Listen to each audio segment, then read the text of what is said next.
Everybody, it's Josh from Walnut Ridge RV. I wanted to talk a little bit about the 12 volt system or the DC voltage system on the trailer, and then proper battery care and maintenance.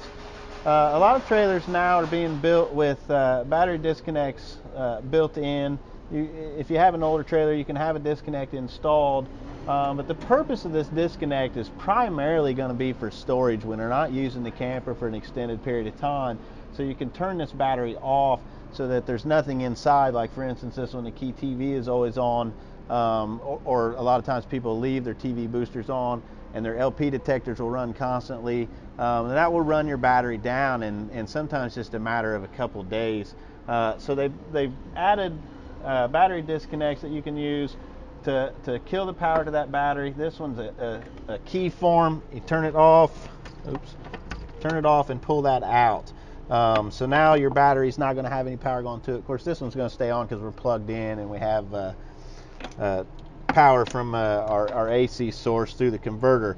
But the way that this is designed to work, you put that key in, you turn it on, and now, since we're plugged in, you're going to have a charge line that goes to the battery and keep it charged while you're using it. Another thing you want to do is have this on when you're towing the vehicle, so that way the charge line on your tow vehicle will also maintain the charge on the battery. And then that's where the breakaway cable gets its power. If something should happen and you lose the trailer, pull that cable and activate the brakes on the trailer. The brakes have to have DC voltage in order to activate. So you're going to want to make sure that you're charging the battery while you're towing, so have this disconnect on.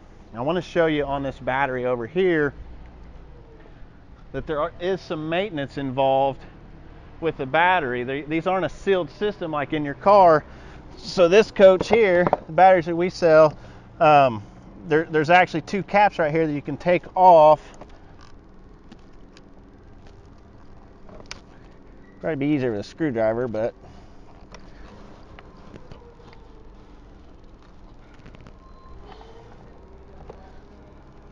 maybe I should get my key out and do it, huh? Here we go. All right, I'll be careful lifting those off there. There are cells in here that you have to fill with distilled water if they get low. This one's a brand new battery, so obviously they're full.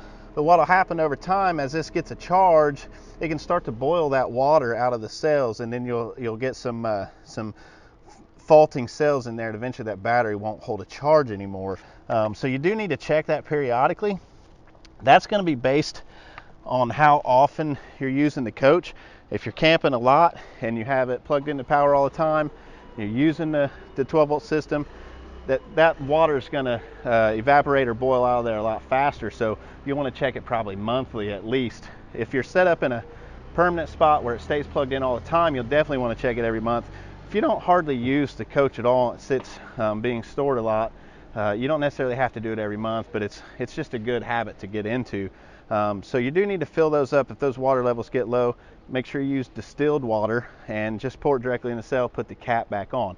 Another thing is in the winter time, make sure you get a charge on that battery and then take it off the coach and store it inside off of the concrete ground in a warmer environment, so that battery won't freeze over the winter time, and then you'll end up with a bad cell and it won't work.